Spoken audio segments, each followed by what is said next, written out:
Fala pessoal, bem-vindos ao Código 171, o podcast que conta as histórias reais por trás dos maiores golpes financeiros.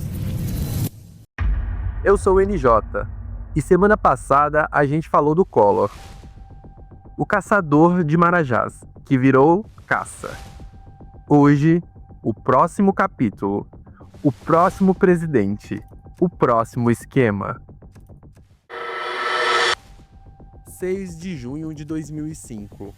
Um deputado decide abrir a boca e revelar para o Brasil inteiro que votos de parlamentares têm preço. R$30 mil por mês, por cabeça.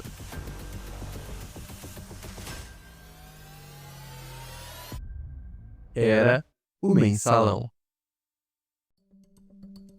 Maio de 2005, a revista Veja publica uma bomba. Um vídeo. Nele, aparece Maurício Marinho, chefe do Departamento de Contratação dos Correios. Funcionário de 30 anos de casa. No vídeo, Marinho negocia propina com um empresário. Recebe 3 mil em dinheiro vivo e explica, com todos os detalhes, como funciona o esquema de corrupção na estatal. Mas o detalhe mais importante é outro. Maurício Marinho diz que tem respaldo. De quem? Do deputado Roberto Jefferson, presidente do PTB. E o Brasil para. O Congresso instala uma CPI, a CPI dos Correios. E Roberto Jefferson é convocado. E ele poderia ter ficado quieto, poderia ter negado tudo, poderia ter deixado o tempo passar. Mas Jefferson fez diferente. Ele decidiu que se fosse para cair, ia levar todo mundo junto. –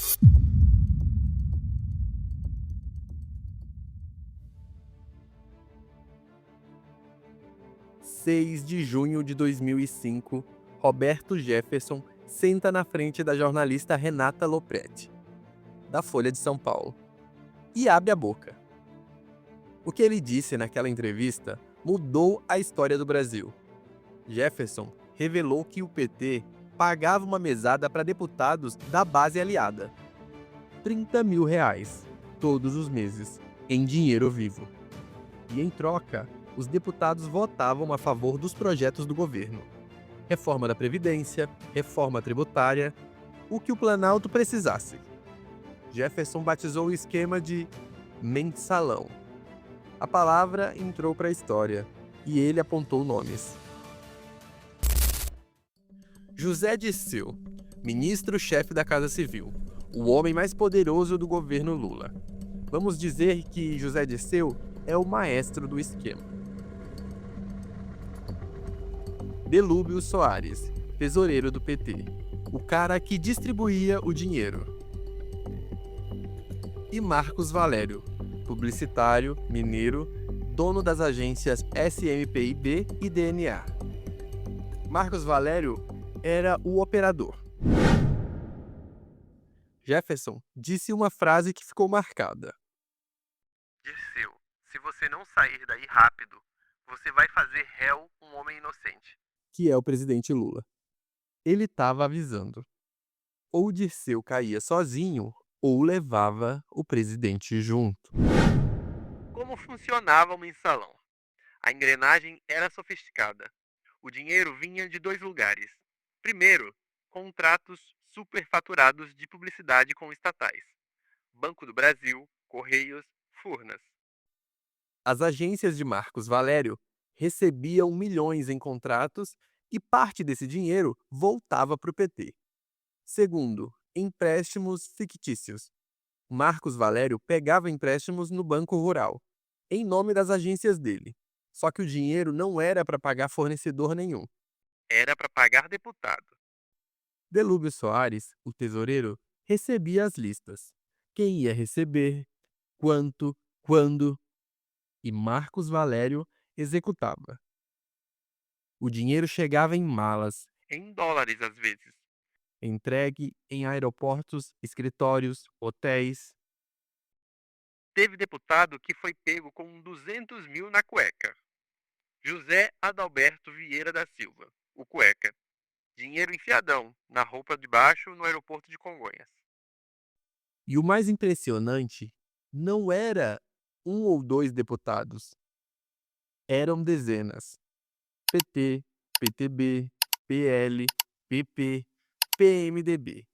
O Congresso Nacional tinha virado um balcão de negócios. José Dirceu, ex-líder estudantil, exilado na ditadura, ele fez plástica no rosto para viver clandestino. Voltou ao Brasil com a anistia e virou deputado. Depois, ministro-chefe da Casa Civil. Era o número 2 do governo, o cara que resolvia tudo, o articulador político. Segundo o ministro Joaquim Barbosa, era Dirceu quem batia o martelo nas negociações. Ele ficava na sombra, enquanto Delúbio e Marcos Valério apareciam. Delúbio Soares, tesoureiro do PT desde os anos 90, o homem de confiança do partido, conhecia cada centavo que entrava e saía. Na CPI, quando perguntaram sobre o dinheiro, Delúbio disse: era para pagar dívidas de campanha. Mentira. Marcos Valério, publicitário, dono de agências milionárias, contratos com Banco do Brasil, Correio, Furnas, Petrobras. Era o cara que transformava o dinheiro sujo em dinheiro limpo. Empréstimos fictícios, notas frias, contas fantasmas. Quando foi preso, ele fez delação. Disse que Lula sabia de tudo. Disse que o presidente deu ok para o esquema numa reunião do Planalto. Lula nunca foi condenado no mensalão, mas os homens mais próximos dele foram. 2012, 7 anos depois da denúncia, o Supremo Tribunal Federal começa o maior julgamento da história.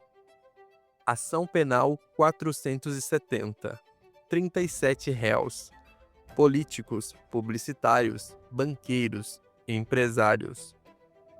O relator era o ministro Joaquim Barbosa, um juiz negro, filho de pedreiro, criado no interior de Minas Gerais, o primeiro negro a chegar ao Supremo.